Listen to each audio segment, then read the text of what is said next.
Hey, good afternoon.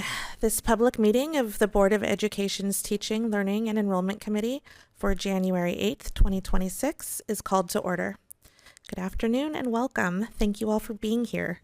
Today's agenda includes CTE and Career Pathways Program, attendance. We'll begin with introductions. My name is Rochelle Chase Miller. I'm the committee chair. I'm Christy Splitt. I'm not the committee chair, and I am the Zone 1 member of the school board, which is Southwest Portland.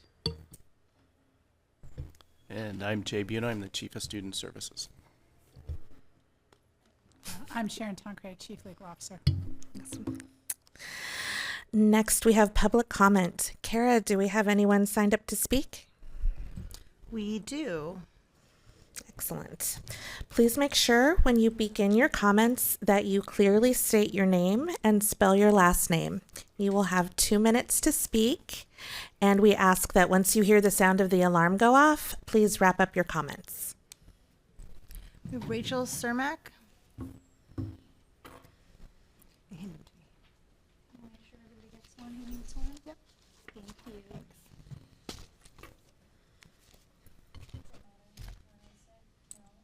Yeah, you're good there. Oh, is it already on? I don't have to. Okay. Hi. In 2022, the Oregon Department of Education gave school districts some guidance around math classes with a new model that they called the 2+1 model. And in this guidance, they asked that schools teach a year of algebra, a year of geometry/statistics, and then the third year of math classes to be more aligned with students after high school goals. To the credit of the math team at PPS, the geometry class that we currently teach will be completely renovated for next year, and it'll be a class called Geostats, which aligns with that recommendation. However, the third year math class is still expected in PPS to be what PPS calls Algebra 3-4 or Advanced Algebra or Algebra 2 in other districts. This is typically the college pathway. And students aren't allowed to take another class or a different pathway until they've already attempted the Algebra 3-4 class. Even though some of our students have interests outside of going directly to college. And that's why I'm here. The Algebra 3-4 is treated as a required class, even though it's not. And even at Franklin, we offer other classes that could replace it, stuff like math and society or data science. But according to what's been shared with me, they can't until they've attempted 3-4. And Algebra 3-4 is the most failed class in our district. So knowing that, our students are kind of being left behind. Many students who are going to take this Algebra 3-4 class are going to feel demoralized in a math or in a subject that I'm pretty passionate about when they don't need to be. They could be taking something more interesting to them. I teach special education right now at Franklin, and last year I taught math. And so I just wanted to say how familiar I am with the struggle that students are having in the math classes we currently offer. Thank you. As someone who dragged her way through that Algebra 3-4 class, and yeah, worst grade I got in high school, I think. We did have one other person signed up who I saw pop into the meeting virtually for a second and then left. So I'm not sure if they're having technical difficulties, but I just wanted to let you know they were here and then gone real quick. We can come back if they show up. I also saw Director Lafort pop in, and I'm not sure if she wants to do a quick introduction or if she's able. I'm at a stop sign. I apologize for getting out of an emergency doctor appointment late. So yes, I am here and listening, and hopefully back to my actual computer shortly. Glad you're here. Thanks. Okay, our first topic is an update on career technical education, or CTE, and college and career readiness. Jay, would you like to introduce our presenters? Yes. So we have our secondary team here, our College Career and CTE team, led by Senior Director Heath Deach, who I'll ask to introduce the rest of his team. Board Directors, Committee Chair Chase Miller, thank you for the opportunity. My name is Filip Hristic. I'm the proud Senior Director for Secondary Academics. I'm joined here this evening by our Director of College and Career Readiness, Yang DeBolt, and Director of CT, AP, and IB, Chris Breida. When we think about high school success, we oftentimes think about our graduation rates, and we are proud of the success that we've had in ensuring that our students meet the minimum graduation requirements. At the same time, we're also committed to making sure that our young people are prepared for the life beyond high school. And what we know from research is that young folks today are most successful after high school when they've had the experience of engaging in college level coursework as well as CTE while still in high school. And so this evening we'll share with you a little bit about some of the work that we're doing and some of the successes that we've been having. And I'll hand it over to the team to guide us through the presentation. So thank you. Thanks. We can go to the next slide. I'll go to the next slide. Where is it? Thanks. Okay, so just an overview of some of the programs that we're going to be talking about. So we have 80 CTE programs across 11 high schools, so all 9 comprehensive high schools and 2 alternative high schools all offer programs of study in career and technical education. We have more than 70 distinct dual credit courses across those 11 high schools. We have more than 70 IB courses in the 2 high schools that we offer it at, Lincoln and Cleveland, and more than 40 AP courses in the 7 high schools that we offer AP in. We also have college and career readiness centers in all 11 of our high schools. So that's sort of a numerical overview of what we're going to be talking about today. So CTE serves about 10,000 students, give or take, across those 80 programs. Those 80 programs are representative of about 20 career clusters. So broadly speaking, in categories of things like the trades. So we have classes in construction, manufacturing, electrical, automotive, and agriculture, natural resources. And then we have a number of courses in sort of art-focused pathways or design-focused pathways, like journalism, design and applied arts, theater arts, culinary, and then a number of human-centered or human-focused classes like our education prep program, business management, and business marketing. Last year, we had 1,930 students from the graduating class earn completer status. And completer status means that they earned 3 credits consecutively in the same program of study. And why that number is important is because there's a lot of national research about the impact of completing a CTE program on graduation, and that research holds up in PPS as well. So for that group of students, the graduation rate was just over 97%. That number has also grown tremendously over time, but is up 31% from the year prior.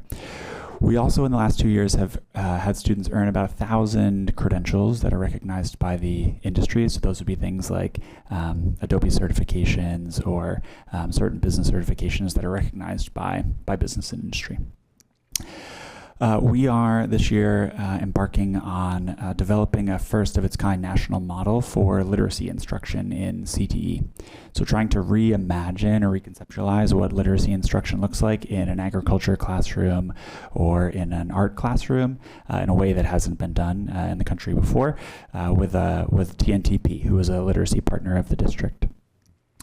We also are particularly focused on building sort of a partnership ecosystem where we bring together industry, post-secondary, community organizations, and cultural partners to sort of intentionally align their work towards mutually beneficial problems of practice in career and technical education. So we're trying to build sort of an ecosystem of external partners that support the work that we do in career and technical education.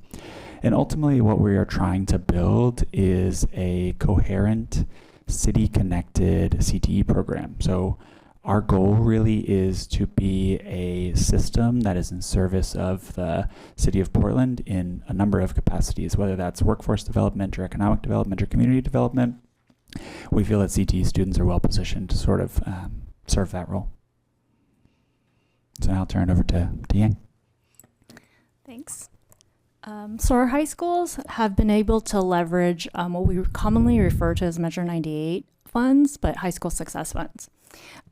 So we've been able to offer AP, IB, and dual credit courses for students. And as you can see, I'm going to highlight some of what we've accomplished in the last few years. So last year alone, we had a record 18,000 plus college credits earned by students through PSU, PCC, and OIT. And that was a savings of over $3.19 million. Did you say 18,000? 18,000 plus. Yeah. And then we had 3,083 students who took 5,470 AP exams. And 75% of these AP exams had scores of 3 and above. And 3 and above is the score that you need to get the college credit. And I just want to note that scores of 3 and above increased in all of our race and different ethnicity groups. We also had 2,148 IB tests taken by students in 2025, and this is an increase of 13.7% from 2023. And then Writing 121, it's a required college course for all college degrees, associates, bachelors, and this course is now offered at 9 of our 11 high schools. We've also been able to embed dual credit within our AP classes. And this offers students multiple ways to receive that college credit. And then from the class of 2024, you can see we had 69% of our students meeting this criteria of graduating with at least 3 credits in AP, IB, or dual credit compared to 60% with the class of 2019. And then for our historically underserved students by race, we've increased from 45 to 50% of our students meeting this criteria. As our students are going through our high school, we want them to be able to experience different career-connected learning experiences. So as you can see, last year we had over 12,500 students participate in what we're calling career-connected learning opportunities. And we're distinguishing these activities by awareness, exploration, preparation, and work-based learning, because our expectation is that they are getting the opportunity to experience these careers and apply some of this hands-on knowledge with our industry partners. So here are a few examples of some of the events that we have hosted that are connected to career-connected learning. So the first one on the left, in the summer we run a Learn and Earn program for our ML students, our multilingual learners.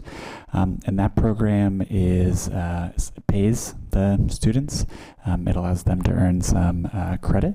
And it's a program that's focused on college and career readiness. A few weeks ago, we hosted a computer science and engineering day with Portland State University as our partner. We hosted it at their College of Engineering and Computer Science. And it was really an opportunity for us to bring 9th grade students into that space to get them excited and interested in STEM careers. And we had a number of partners that participated in that event as well. And then each year we host a film festival for student filmmakers at the Hollywood Theater. Last year, I think we had just over 100, maybe 120 submissions to that film festival. That was narrowed down to, I think, 13 films. But before that film festival, just immediately sort of preceding it, we host a Pathways Fair. So we invite folks from the industry and also from the higher ed programs that support filmmaking, and students that are the student filmmakers are able to sort of make those connections as part of that event.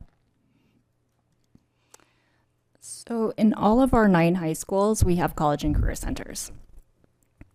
And we have the college coordinator role and the college coordinator role. And these specific roles are helping students to fulfill their career-related learning and graduation requirements and prepare for the workforce. They're researching careers and post-secondary options, and they're helping students apply to colleges and for financial aid.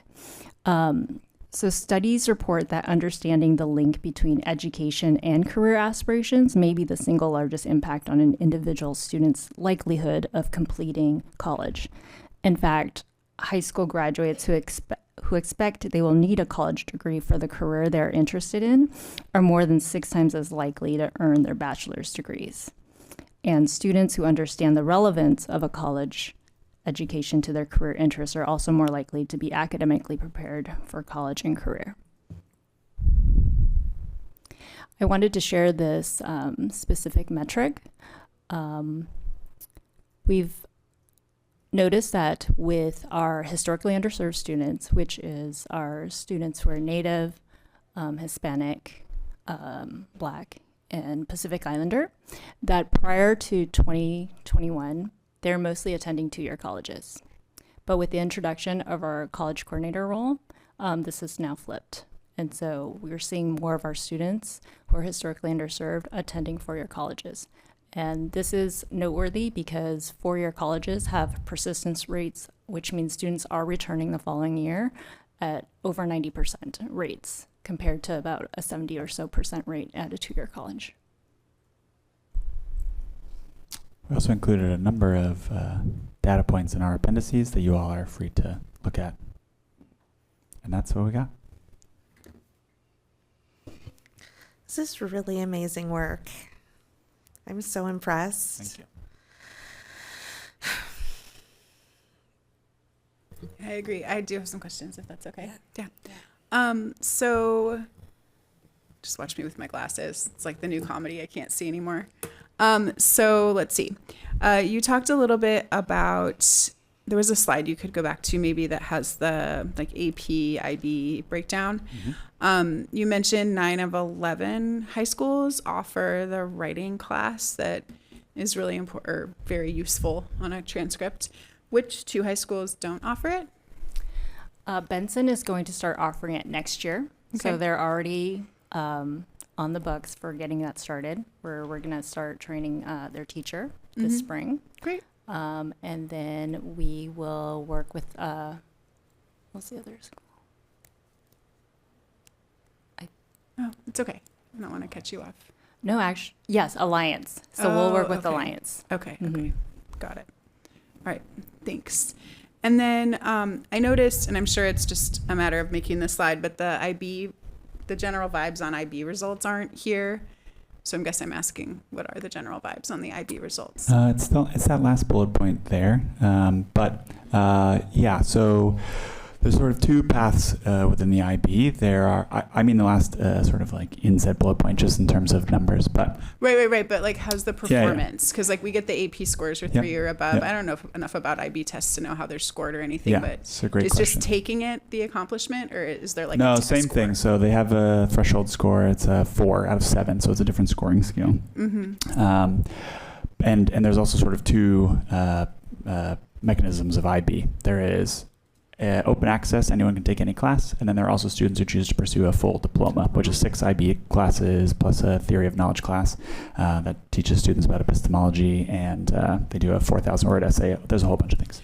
Right. Do they have to score a certain way on the test to get the diploma? They have to score a certain composite score across all of those tests, and by and large, usually of each graduating class at Lincoln and Cleveland, it's about a quarter of the graduating class that pursues that, so somewhere around 100 kids.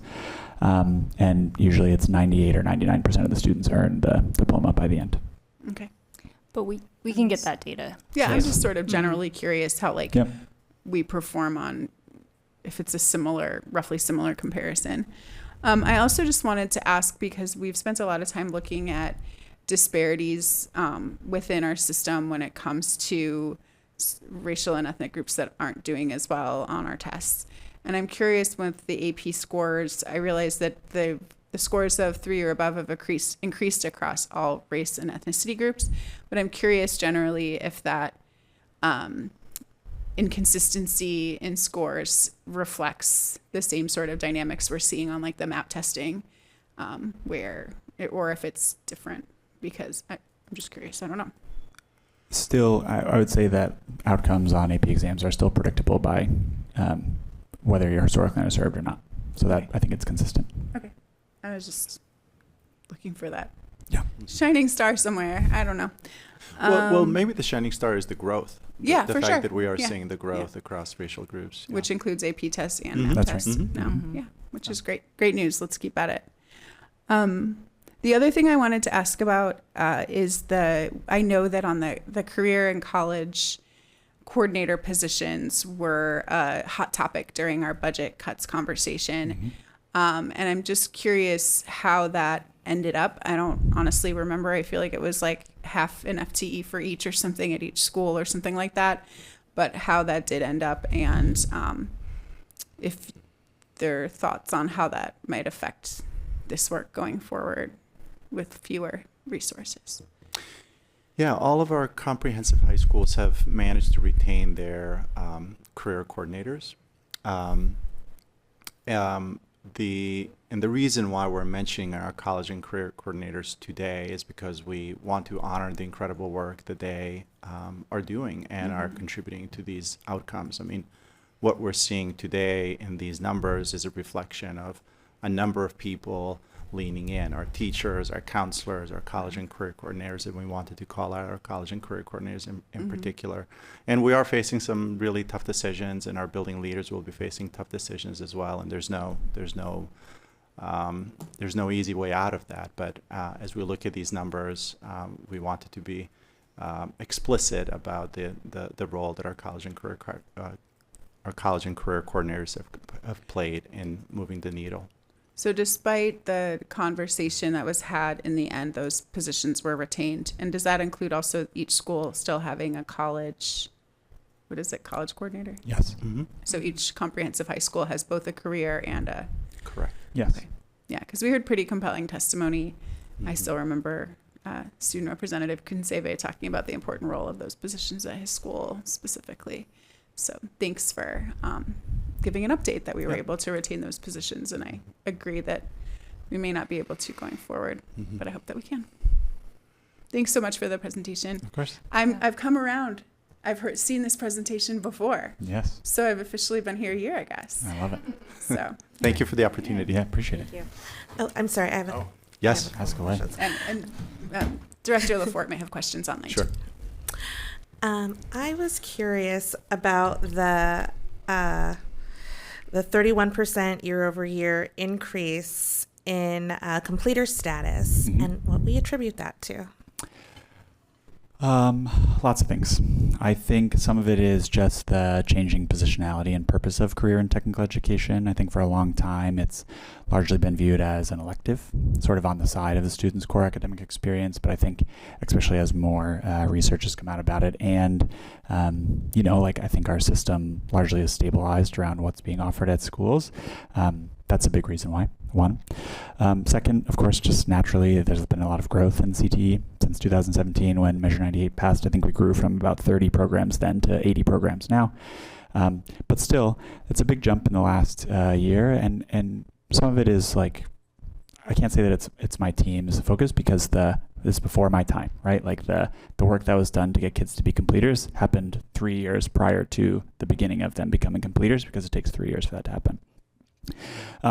But our intentional focus now is really on closing the gap between the demographics of the sort of high school landscape and the number of completers that we have that are historically underserved. So the difference now is about 13 percentage points, about 23, give or take, percent of our students who are completers are historically underserved, but 35% of our high school system is historically underserved. And so we have been focused on, I think our theory of action this year is really on trying to close that gap, also knowing that that's like a lagging variable. We won't see the impact of that for 3 years. And some of really what our focus is on ensuring that students have the right upfront information about choosing the correct pathway from the beginning. And when I say correct, I don't mean correct in the sense that what we're asking our 15-year-old students to do is choose their career. I mean correct in like, what do you love doing while you're in high school, and let that be the CTE pathway that you pursue.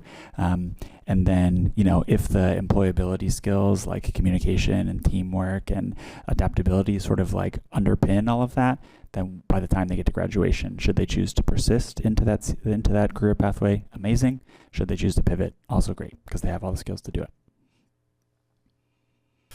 I never thought I would say this, but between your work and hanging out with Principal Shelton at Jefferson a little bit. Sometimes I wish I could go back to high school. Just a little bit.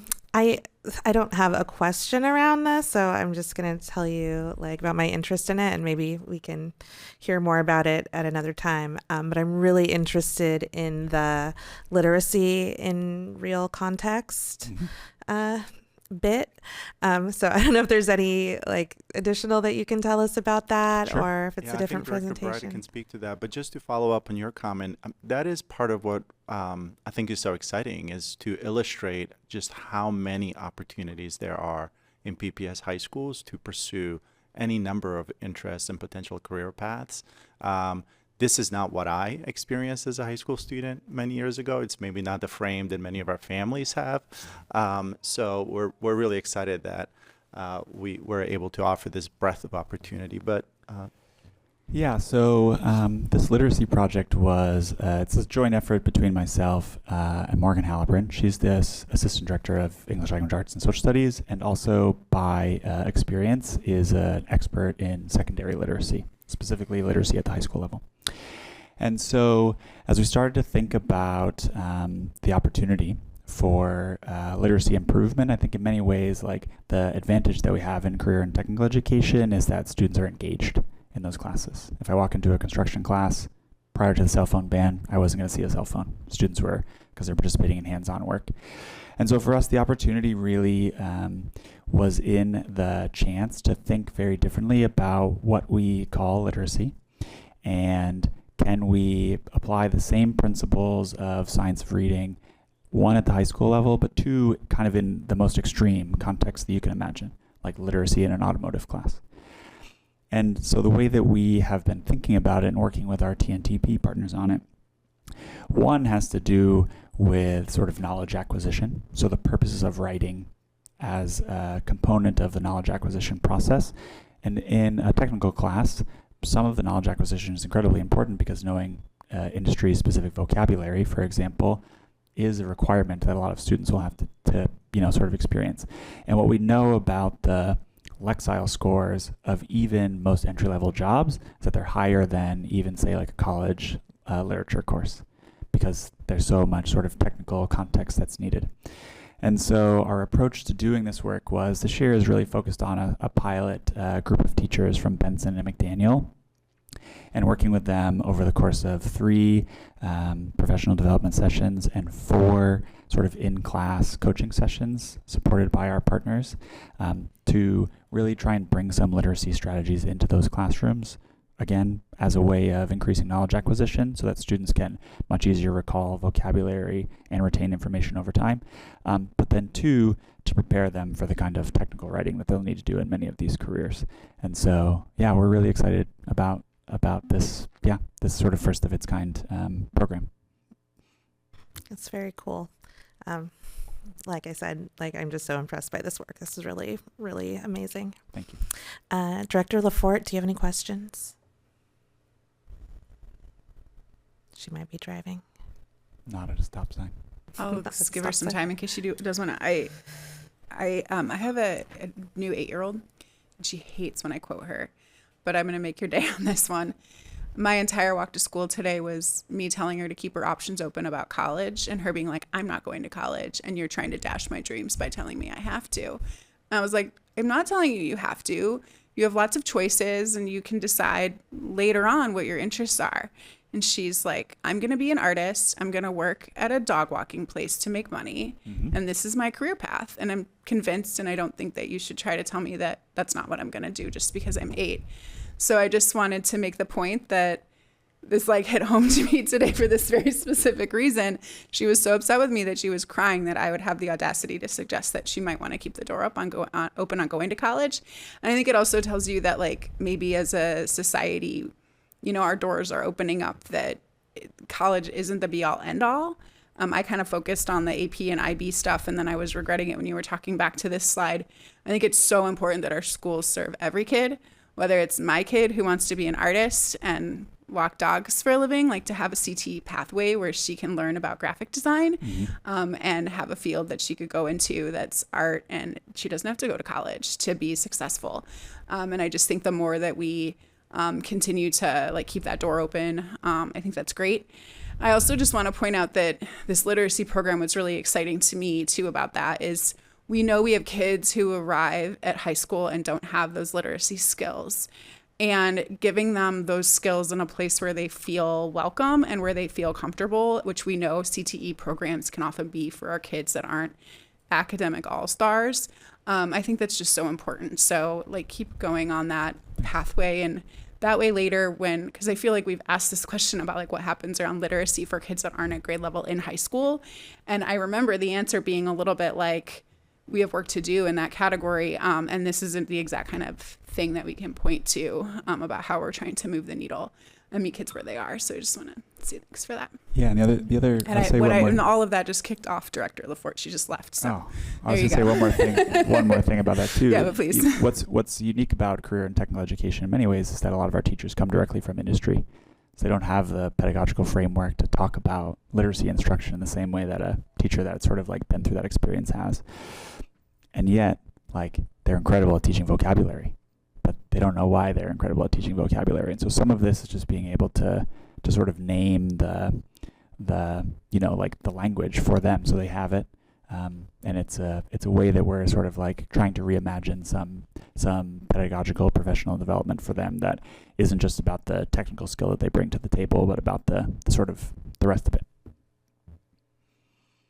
That actually, I'm sorry, opens up another question for me. I'm curious about how we hire CTE teachers. Sounds Sure. like they come from the trades, which makes sense. Yeah. And do we ever like experience challenges in terms of finding people? All the time. Okay. Yeah, and I would say like there are obviously certain career pathways that are more challenging when the ask of someone from industry is to leave a profession that pays them a lot more than the one that they're going to get here.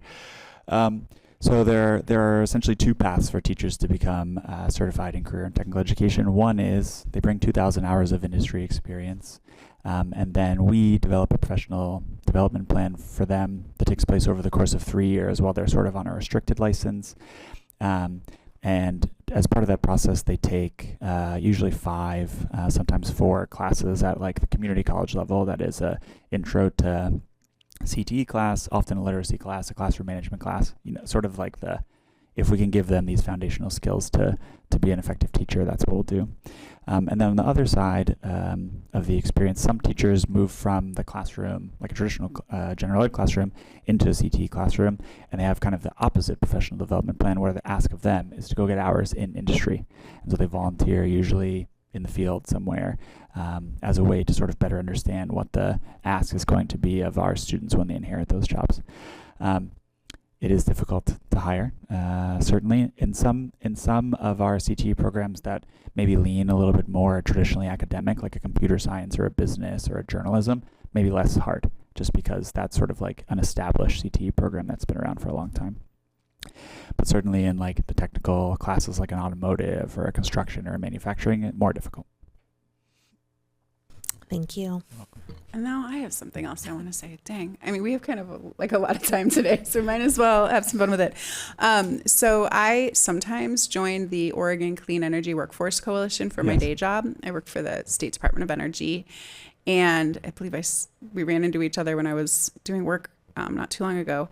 And the chair of the education subcommittee is actually a former legislator, Jeff Reardon, who left his day job to become a career technical educator. And then after he retired, became a legislator. And his main focus was on kind of that bridge between education and workforce. And he's still, even in retirement, working on that. So I just think it's pretty cool that there is actually somebody who came through that pathway and became a teacher like in his 60s for several years, teaching CTE, I believe in North Clackamas School District. And also just a reminder that new coalition is working on trying to make an energy career pathway as one of the new statewide pieces. So just kind of throwing that out there. Is it happening? I am the co-chair of that committee. Awesome. So at the state level, myself and Maddie Schick The one that's putting together the new CTE pathway. the new CTE pathway. I love that. Yay, right. it's happening. Yeah. So Yay. what's unique about the opportunity with the Oregon Clean Energy Workforce Coalition is that it is career and technical education being built at the coalition level first, as opposed to the way that CTE has often been built, which is at the school level up. In this case, landing a pathway in clean energy is being seen largely by the industry as an upstream solution to the workforce development challenges that they're facing.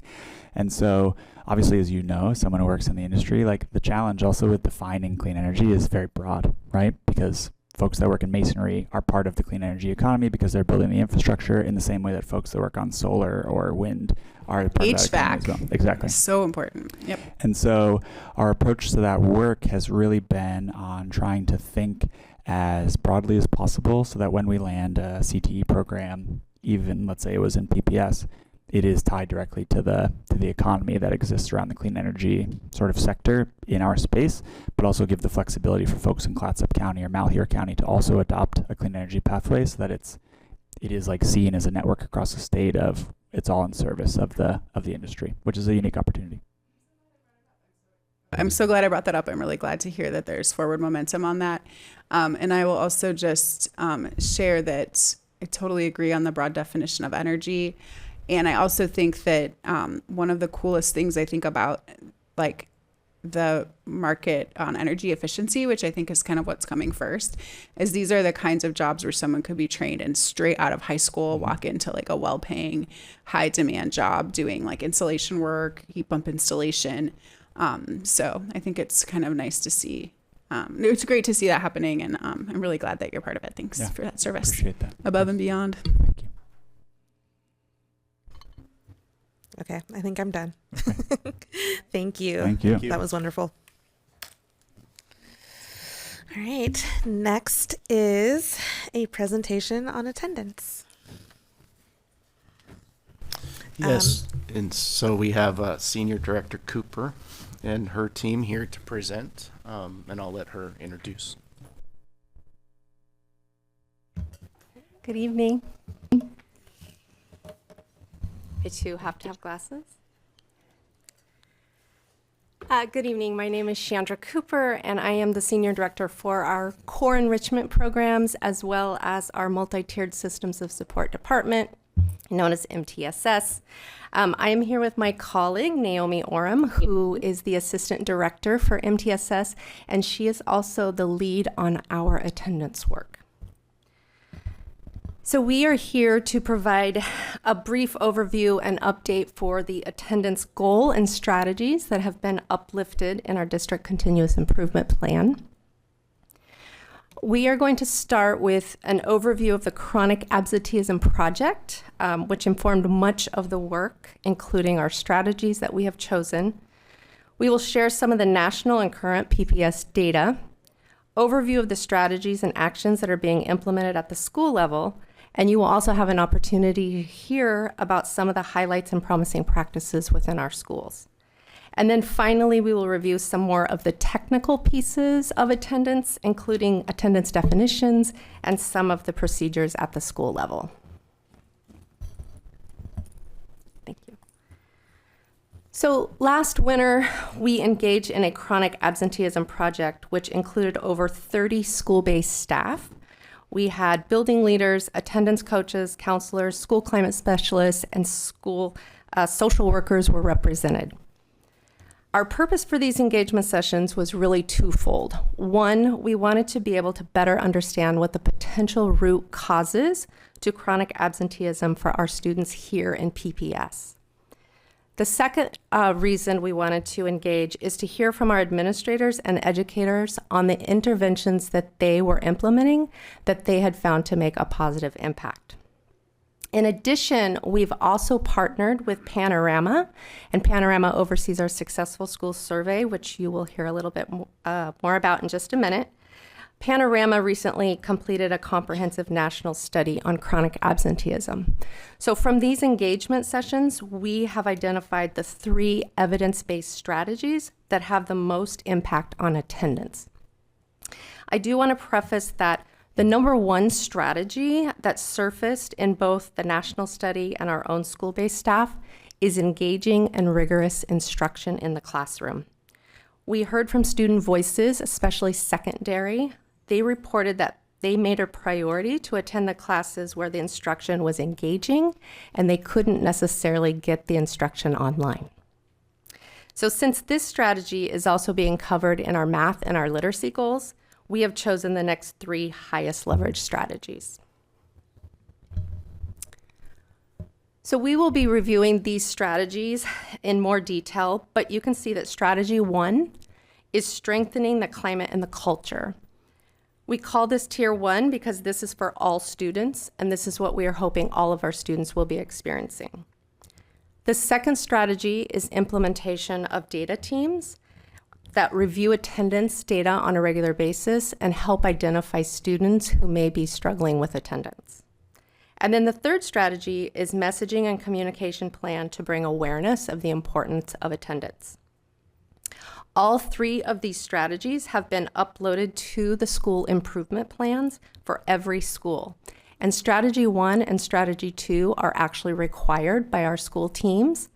And while strategy 3 is highly recommended, it is optional for our schools.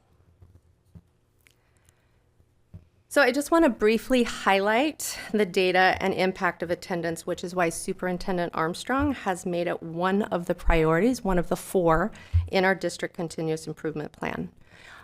2 data points to point out. 17% of students who were chronically absent in kindergarten and 1st grade read at grade level in 3rd grade. Studies have shown that by 6th grade, chronic absenteeism is a strong predictor for students dropping out of high school. So in addition to the academic impact, chronic absenteeism can also cause social isolation and negative self-perception. So I'm going to turn this over to Naomi, and she's going to go over strategy 1 and strategy 2 in a little more detail. Hi, I'm Naomi, Assistant Director in MTSS. And so we're going to start with strategy 1, where this strategy 1 is all around that tier 1 school-wide climate and culture, and it's focused on the adult actions that will improve the 5 indicators that are shown to highly impact attendance. So sense of belonging, engagement, climate, teacher-student relationships, and safety. And on the next few slides, you'll hear me reference 5 indicators or attendance indicators. This is what I'm talking about. The core school actions for strategy 1 include school climate teams who receive training and then provide monthly climate and culture professional learning to their school staff. Administrators and coaches providing school-based coaching on the evidence-based Tier 1 strategies and practices that support each of these 5 indicators. And then educators who self-assess and reflect on the implementation of these strategies and practices.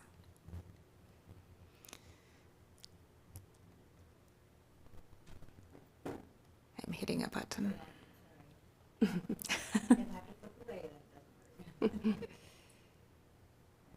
Is it working? No. Oh, there we go. Okay. So back to that the core action for strategy 1 around professional learning. To develop their school-based climate and culture professional learning, it's differentiated across the schools. Each school uses their school-level climate data from the Successful Schools Survey to determine which indicator or indicators to focus on of those 5 main indicators. So they look at their own school's data to choose their focus area. And then there are centrally developed professional learning modules for each of those 5 indicators. And then the school teams take those and personalize them with their own circumstances, their own school data for their schools. And then woven into this Tier 1 action is the strengthening of school-wide transformative social emotional learning, or TESOL, and through their TESOL curriculum implementation, and then embedding TESOL practices throughout the day. So a couple data points regarding strategy 1. The Successful Schools Survey is one of the tools used to monitor Tier 1 climate and culture. And so what is our preliminary data looking like? The survey just closed in early December for this school year. On the positive side, the overall response rate was the highest since we've started using that survey, with student responses up by 9% from the previous year. The attendance indicator with the highest gain was school safety, and that was up for both elementary and secondary students. On the teacher survey portion of the Successful School Survey, there are questions about explicit social emotional learning instruction, and the teacher responses show a 2% increase up to 77% across the district. And that means either during specific social emotional learning curriculum time or integrated throughout the school day. And to add on to that, the district is on target to have all of our schools adopting district-supported SEL curriculum by fall of next year, with just 7 comprehensive high schools yet to adopt, and they're on target for next year to adopt.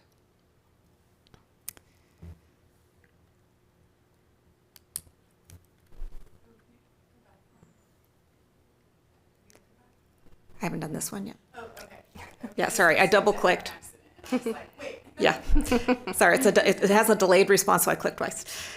Okay, so now looking at the Tier 1 climate attendance action in action, moving from the district level, so what would this data look like on the ground for a school that is experiencing success with high attendance growth?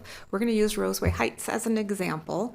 They have seen a point-in-time increase in attendance of 8.7%. And when we're talking about point-in-time, in this case, we're talking specifically December 19th of last year to December 19th of this year. We see attendance fluctuate throughout the school year, so looking at end-of-year attendance data would not be apples to apples, and so we look at point-in-time attendance data. So Roseway Heights is up 8.7%. On the Successful School Survey, their student responses indicate on average 10% overall increase on all of the survey attendance topics over the past 2 years. And that includes for one of their focal groups for African American students whose rates increased by 10%, specifically in sense of belonging, engagement, and school climate. And so that directly correlates to what impacts attendance. They have an established climate team and provide monthly professional learning. They have implemented that. And on the Successful School Survey for teachers, the teachers there responded regarding explicit SEL implementation. They were up 11% from the previous year, up to 75%. Okay, strategy 2. The second strategy now focuses on supports and interventions for students who are chronically absent through a data-driven attendance team process. The attendance data team is a representative team in each school, and they're responsible for regularly reviewing attendance data, identifying supports and interventions for students who are chronically absent, and then progress monitoring those supports. The core actions for this strategy include establishing or strengthening the attendance teaming structure, schools developing and implementing a menu of tiered supports that can be matched to root causes of absenteeism, and involving all educators in the building. So while there is an attendance team that oversees the attendance support process, all educators participate in providing support.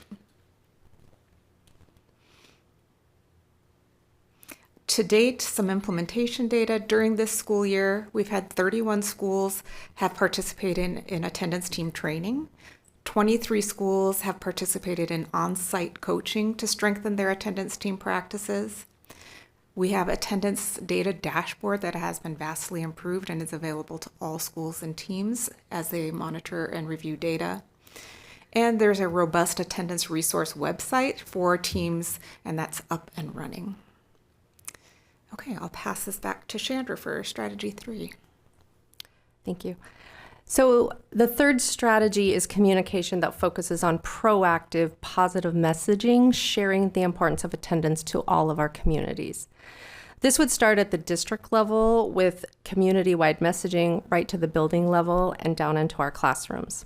So our actions include both the administrator and educator engaging in the impact of attendance, creating school-wide goals, and through the site councils, sharing these goals and updates with the community. So in addition to our building principals communicating attendance through their weekly newsletter and their family newsletters, we as the central office team have also been in collaboration with our communications department, and we have been implementing monthly messaging and communication district-wide. Some examples, our social media team has highlighted our goals, as well as a couple of schools sharing promising practices. Peninsula and Woodlawn are examples. Big thanks to Terry Proctor and Ryan Spencer. We now have a YouTube playlist that is dedicated to attendance, where much of this is shared. And then our media team has also elevated the Roosevelt and Jefferson team for their practices. And then lastly, we had an extensive progress report by Dr. Armstrong that went out, and it featured attendance research, the data, and some promising practices from our PBS schools. So I'm going to turn it back to Naomi. She's going to close us out with some overall PPS attendance data and some technical pieces. Yeah, so we have some frequently asked questions as we do these presentations. So a couple of technical components to review. Our absenteeism definitions are determined by the Oregon Department of Education. They consider regular attenders to be students with attendance rates at 90% or above. Chronic absenteeism is more than 10% absent for any reason, which is equal to about 2 days per month for a student. There are additional categories for severely absent and acutely absent. And again, as a review, our 25-26 attendance goal in our district continuous improvement plan is to increase overall attendance by 5%, with an increase for focal group attendance by 8%, because that needs to be accelerated to close that gap. So where are we to date? As of December 19th, the point in time increase is 2.3% overall, up to 74.24% for students overall. We have 59 schools that have increased or maintained overall attendance, and 100% of our PPS subgroups have increased attendance rates. And when we talk about subgroups, here's a chart that shows you the percentage increase for each of the subgroups. You can see overall is the bar in the middle, and then all of the subgroups.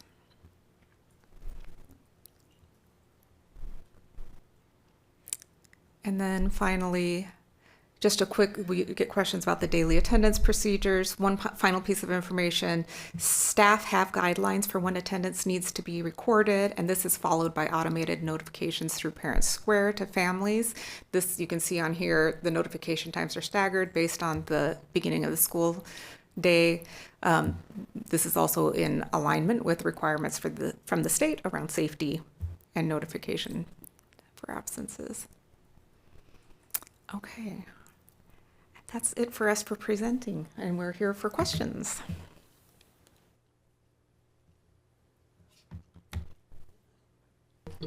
I have a few questions.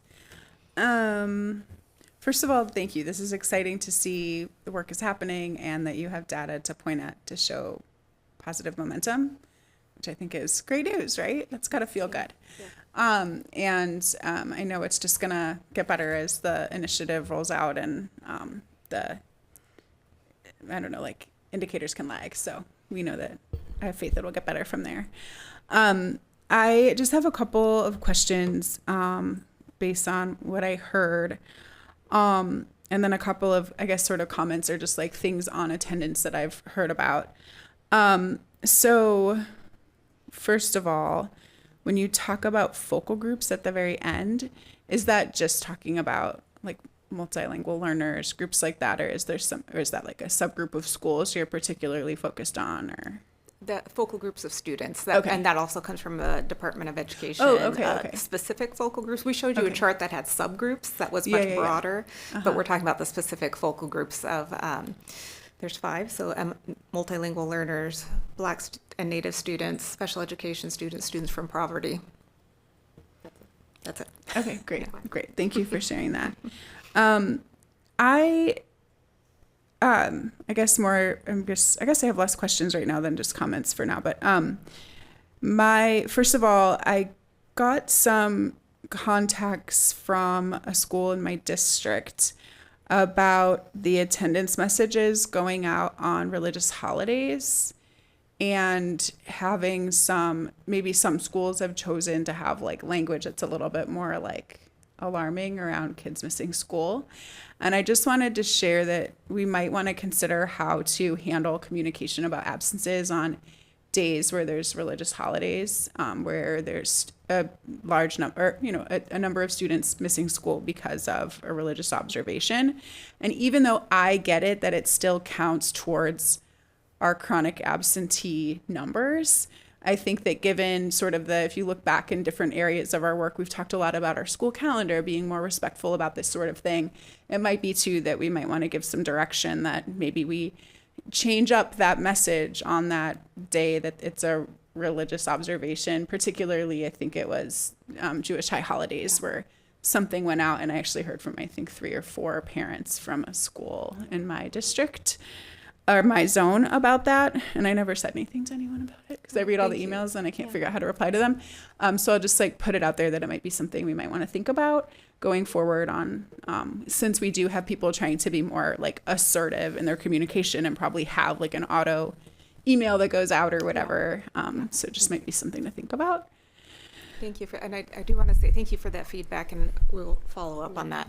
The automated message that comes out is a district-wide one, and so we'd want to look at it from the district level. And if any schools have individualized one, we'd want to know about that. And no messages should go out when an absence is excused, but it is good to note that if someone has just not gotten around to calling in, that we want to check on those messages. We're trying to make all of our communication as inviting in as possible, so we'll review those messages. I can offline talk to you about which school to. Thank you. And then I also owe you all an apology. My kids are chronically absent from school, and I think it's every single year. And that's just because I think it happens to a lot of kids, but for us, my dad lives in Florida. It's super expensive to fly there on breaks. We usually take a few days off school for that every year, and that's 5 days that gets knocked off for them. So I'm saying that only to point out that we know we have a difference between chronically absent kids and severe and acutely absent kids. And while I know the state is looking for us to look at the chronic absenteeism period, I'm just curious if we do anything to differentiate between my kids who are at school 89.9% of the time and kids that are there in those other groups, because I think it's probably the kids that are severe and acutely that really have those academic impacts. So I'm just curious if we treat them differently, do anything differently, or if it's all kids that are chronically absent get kind of treated the same. No, it's definitely differentiated. This is the role of the attendance team in every building. They will review the data. Notification will stay the same to raise that awareness. Even students who are chronically absent in some cases are the ones that are impacted enough as the years progress academically. And so we want to continue to raise that awareness that if things are accumulating. But what the response is to that will be differentiated. And so we can talk about triangulating data.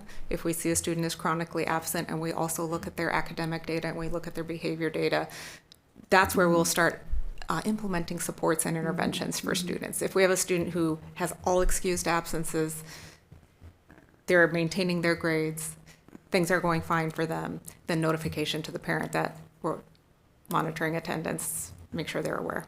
Yeah. Okay. It would be differentiated. I would just add to, at the state level, they don't differentiate between excused or unexcused absences. They're reported to the state altogether. But excused and unexcused helps inform our school teams. That's strategy number 2, the data teams, on if we have a student that we know has been sick, they have excused absences. That's not a student that we're going to necessarily staff and provide interventions for, because we know what the root of the problem or the cause was. So that's what she's saying, is it helps our school teams to know. Great. And then finally, it's just always fun for me to remind everybody that the Successful Schools Survey is the data that I care the most about. And so I'm excited to see some of that come forward. Look forward to a more complete briefing down the road, because to me, that's where it all happens. If we can make school feel like the place to be, then our kids will be more successful there. So thank you for the work you're doing toward that. And I will be done for now. Last time we did 3 rounds, so we'll see how it goes. That was really great. Thank you. I'm curious whether are all of the same strategies used to the same degree across age groups, or like do we find that like in some, like in elementary school, we're leaning more on one than another? I can only speak generally to it. It is different from school to school based on staffing and expertise and student need, and then across grade levels. Broadly speaking, a student at elementary school has much less control over their attendance than a student possibly who is a junior or senior in high school. And so your response and your wraparound would be different in that case. And it really is tied to the root cause of the absenteeism. If it's related to needs in the home and it's more of a social service response, that would be across the board. But it is differentiated by grade level and age of student. Thank you. Do we have, I can't remember if I've seen this before or not, do we have data on the root causes of absenteeism? We, and only anecdotal. During the chronic absenteeism project from last year, that was one of the pieces that we collected, and we came down with a list, and what we were hearing most often, it was not scientific. It correlated directly with what Attendance Works, which is a national group. They have the list of most common root causes. It correlated directly with that. We don't have, when you enter attendance in the system, it really is excused, unexcused, doctor's appointment. So it doesn't have that level of root cause information. I just follow up on that. Is transportation for high school students, especially, is transportation one of those barriers? That was listed as one of the, curiosity? it was listed in our project last year, that transportation came up in a variety of certain situations where it could be a barrier. Yeah, the TriMet cuts strike me as being a big deal for our kids and families, for our high school kids particularly, since that's how a lot of them go to school. So, And in the elementary, what continued to come up too is if we have families attending schools outside of their boundaries, then that also caused some attendance issues, transportation issues, and that's coming up quite a bit in the elementary. This isn't a question, but I'm going to say it out loud so everyone in this room is aware of it as a problem.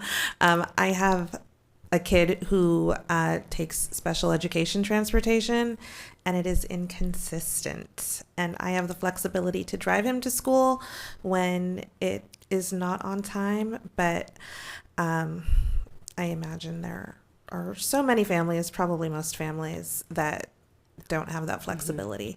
So I'm curious whether you have seen that specifically show up, and I'm also just flagging it because it's a big deal. Yeah, thank you. We didn't hear, I don't recall hearing specifically around special education transportation last year. We did hear some very specific examples of one particular bus stop that was consistently late being picked up, and so that whole busload of students would be tardy. So there was a variety of examples that we need to address with specific situations. So hopefully you're in communication with your bus routes. Yeah, with your school. Yeah. Okay, if that's it for me. I guess I'll just flag one other thing that I noticed, just as like for the people in the room generally, I guess. The multilingual learners are showing up for us as one, the kids that are having the least improvement on their attendance, and two, are having the hardest time on other tests right now. So I just want to draw attention to our multilingual learners and us needing to figure out how to better support those kids and their families. And we are trying to, just on an small additional note, we are trying to get a grasp of the impact of ICE activity in our district on multilingual learners, Hispanic students, and all of our other focal groups, because also anecdotally sometimes trying to gather that data, but we have seen some directly correlated dips in attendance around activity that's happened in proximity to schools. Thank you for that, Christy. Your question triggered that question in my mind, but you spoke to it, and I'm really glad that we're paying attention to that. Yeah, and I guess that's what I was thinking about too. And I think especially, I mean, for those who haven't seen the news today, we had some people in Portland shot at a health center by ICE. So I think that's going to be even more of an issue. So we really need to lean in on that, I think. Yeah, absolutely. And maybe think about like, I don't know, get creative. Can I ask a quick question? That was, Oh yeah, hey. I couldn't figure out, sorry, on my phone, I can't figure out how to raise my hand. So I was just looking for a good segue, because that's exactly the sort of thing I was going to ask about. I was wondering, does PBS, I was reading an article in the Oregonian recently, you probably all read it, about the attendance dashboard that the Beaverton School District has created for staff and principals that basically monitors. It has an interface where you can monitor attendance in real time so that they can see issues, as they're arising versus, a look back, after a month or, even weeks. Do we have anything like that or any plans to implement something like that? Seemed like a pretty great idea. We have a, sorry. Did you want to speak to that? Or? Yeah. We were getting ready. We were excited about this one. It's been. Hi, good evening, directors. Good evening, Director LaForte. Thank you for that question. Our attendance data dashboard updates on a daily basis. So there's only a 24-hour lag. And in some cases, you can actually see it by the end of the day, what's going on, especially like at high school with period attendance. But while it gives schools the ability to look at point in time, it also gives us the ability to look at, as of today, what's happening this week, what's happened in the last month, et cetera, with particular students. That is great.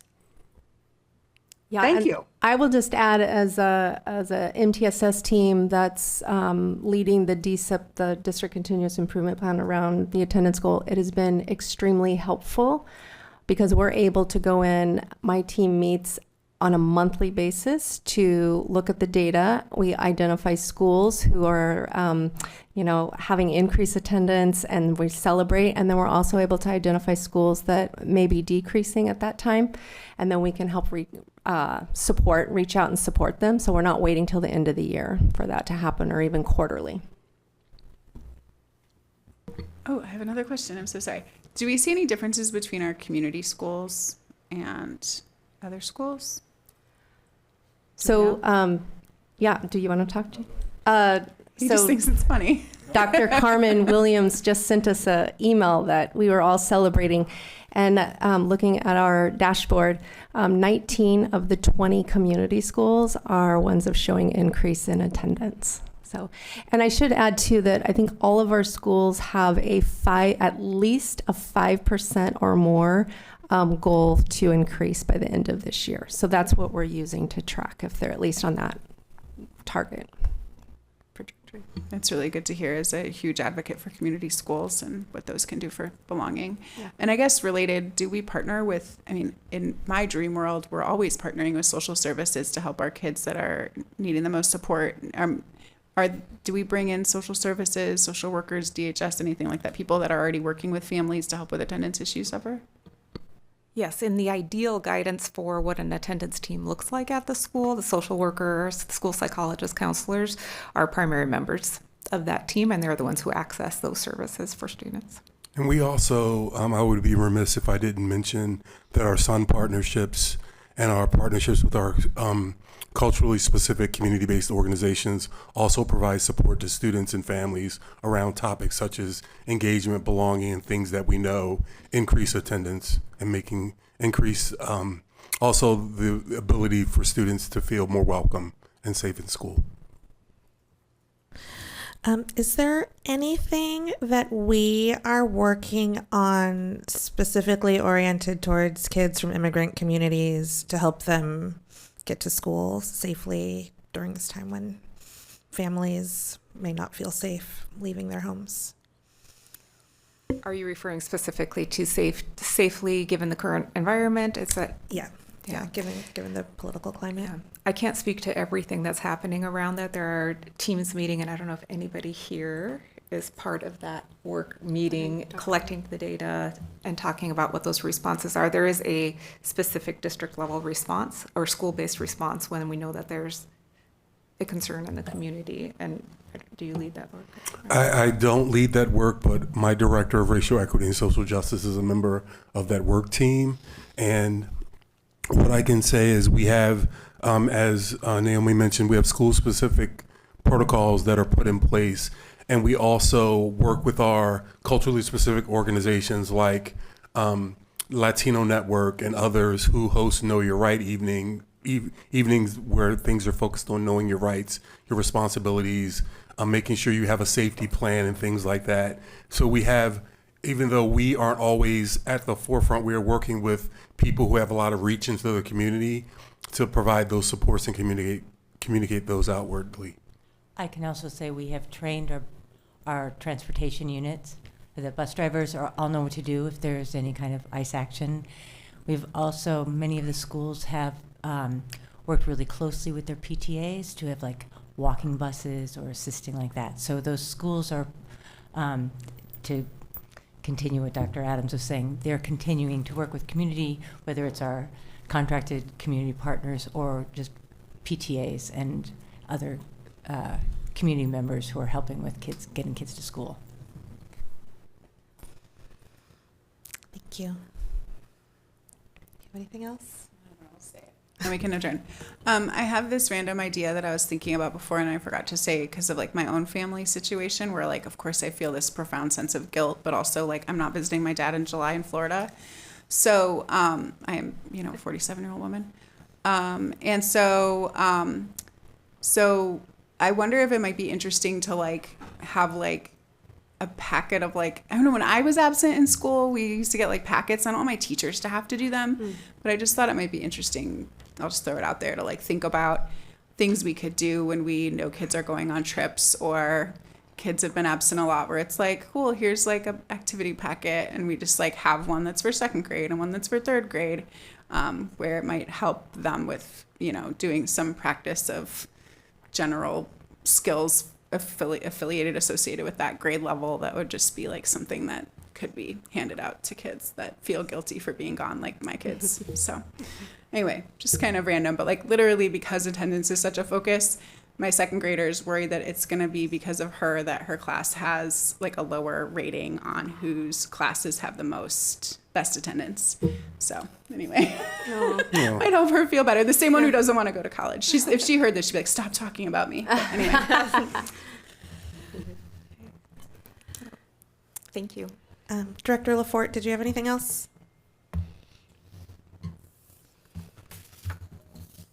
Gonna take that as Sorry, it took me a second. Nope, I'm all good. Thank you. Okay. Thank you all so much. Thank you. Thank you. All right. Our next meeting of the Teaching, Learning, and Enrollment Committee is scheduled for February 12th. At that meeting, we will have a deep dive into math and literacy curriculum and technology use in schools. And this meeting is adjourned. Should I bang the gavel?